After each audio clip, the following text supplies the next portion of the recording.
All right, let's jump into another deep dive.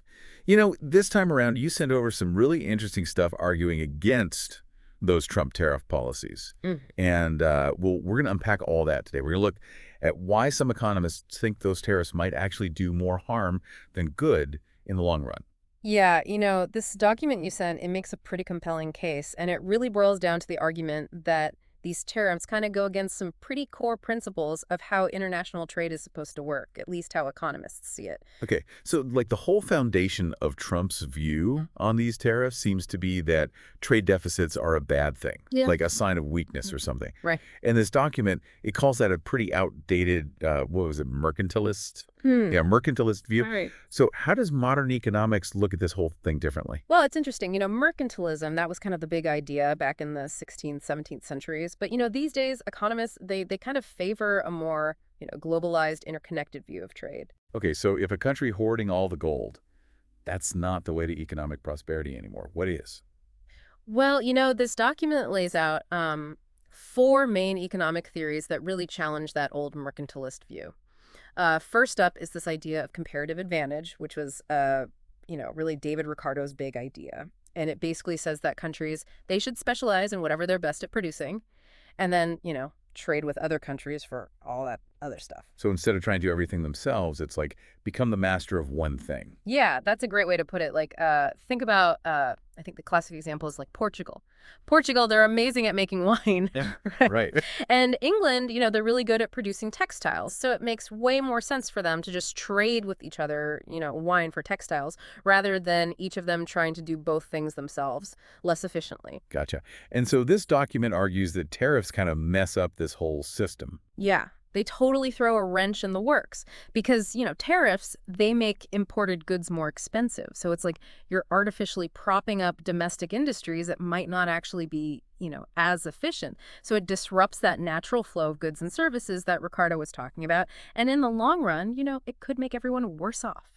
Okay, so that leads us to, the next big theory that challenges that mercantilist view. Yeah. And that's free trade. Right. Which is, this is where Adam Smith comes in.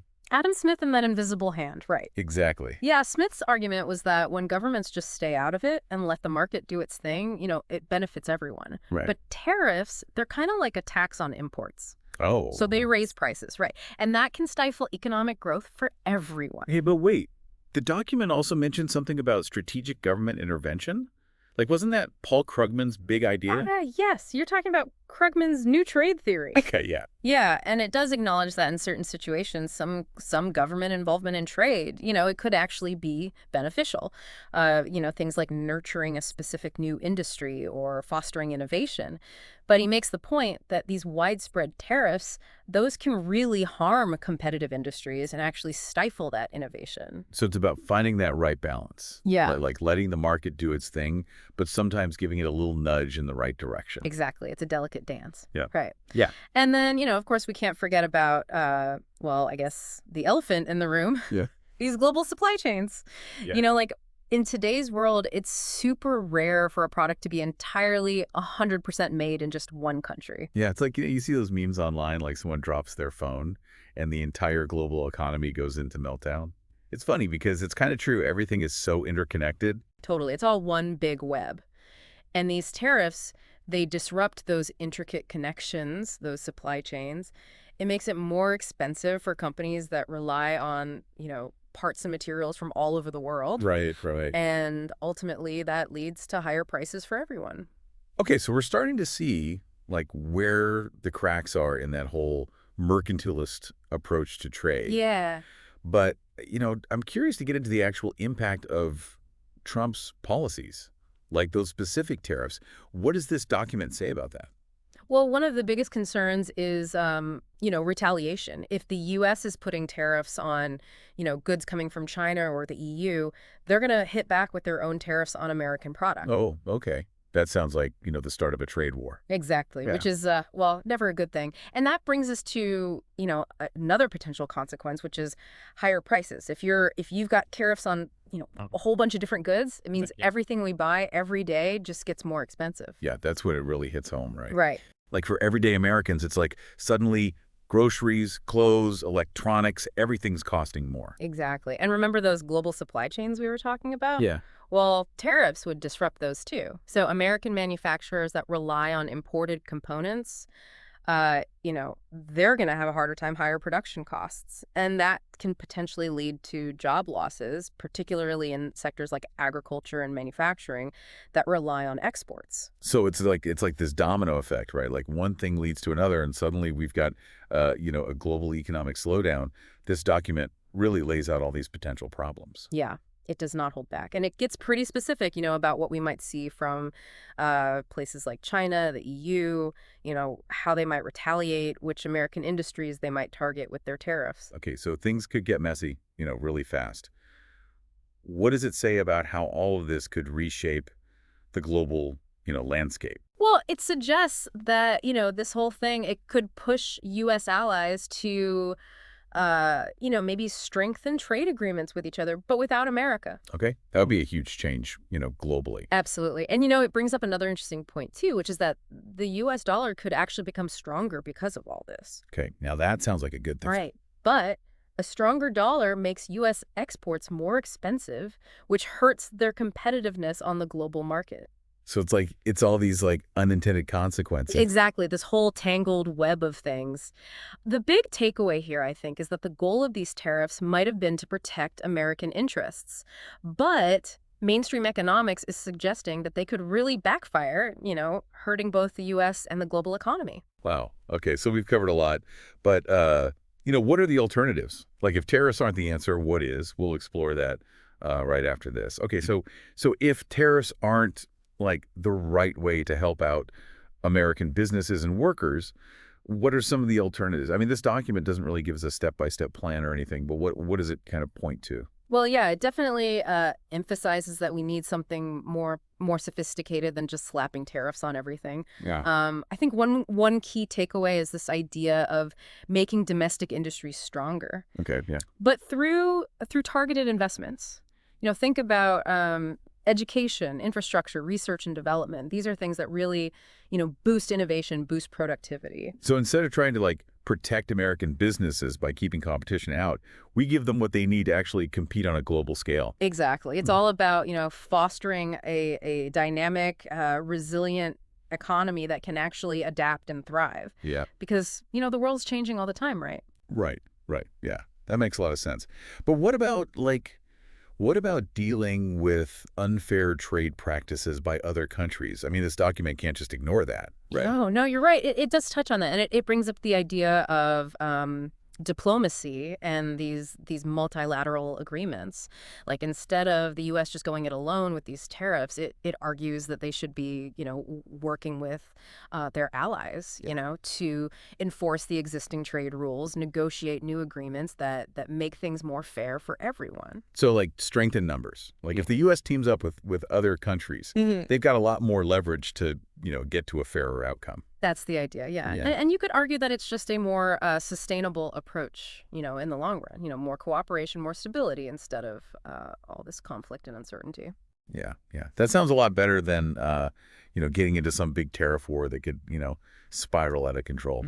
I think what really strikes me, talking about all this is just how connected everything is. I mean, this document highlights how actions taken here in the U.S., those can really have ripple effects. Yeah. Across the entire global economy. Oh, absolutely. And it really underscores why we need to be, thinking very carefully about the consequences of what we do. Yeah. It's not just, some abstract economic theory. It's about, real people's lives. Yeah. Their jobs, their livelihoods. Yeah, for sure. And it's about, like you were saying before, recognizing that we live in a world where everything's so interconnected. Collaboration is essential. Right. We can't afford to just turn inward, become protectionist. So this brings us back to what this document's really trying to say, right? It's not just criticizing, Trump's tariffs. It's calling for something, more thoughtful, more strategic, more cooperative when it comes to trade policy. Yeah, well said. It's really pushing back against this idea that it's just, us versus them. Right. It's saying we need to be thinking globally. Reading this, it really got me thinking about how decisions made in Washington, D.C., how they can have a real impact on people all over the world. Yeah, it's a good reminder of the responsibility that comes with being a global leader in the economy. This document has really given us a lot to think about. Yeah. But before we wrap things up, I'm curious to get your take on something. We've talked about, all these downsides to these tariffs, and we've explored, different ways of approaching this. But are there ever situations where tariffs might actually be a good tool to use? Hmm. That's a great question. And it's something that economists have been going back and forth about forever. And I think there are definitely arguments for using tariffs, but it has to be very targeted. It has to be strategic, Hmm. maybe to protect a brand new industry or maybe as like a bargaining chip in trade negotiations. But the key is you got to use them carefully. You can't just, use them like a hammer, It can end up doing a lot more harm than good. So it's about like finding that sweet spot, right? Yeah. Where maybe a tariff could give you a temporary advantage, Right. but without setting off all these, negative consequences that we were talking about. Exactly. And you need to really understand how global trade works Right. and be willing to, make decisions based on data, on facts. Yeah, well said. This deep dive has been really eye-opening. I mean, it's really shown us how complicated international trade is and how important it is to think critically, about what we do, because it can have big consequences. So, what are your final thoughts for our listener before we wrap things up? Well, I think this document is a really valuable resource, for anyone who wants to really understand what these tariffs might mean, what the potential consequences are, and to explore some of those alternative approaches to trade that we talked about. I would encourage our listener, keep looking into this topic and talk to other people about it because the future of global trade, that's something we're all a part of. Yeah, it's a future that we all have a role in shaping, and this document really gives us a framework for thinking about the global economy, how everything's connected. So we hope you found this deep dive insightful, informative. Thanks for listening. It's funny, this document, it doesn't just look at tariffs, like in terms of economics. It really gets into like a whole philosophy of how we approach trade. Yeah, it really asks us to think about what role we want the U.S. to play in this whole global system. Yeah. Like, do we want to be the country that's building walls, trying to do everything on our own, or do we want to be the country that's building bridges and working with other nations? And that connects to something we talked about earlier, that idea of strengthening industries here at home, but doing it through, smart investments. This document is saying, instead of just trying to protect American businesses from competition, let's give them the tools they need to actually thrive in a globalized world. Mm. So it's about giving them the power to compete, not just, shielding them from the way the world works. Exactly. Yeah. And that means, investing in things like education, infrastructure, research and development.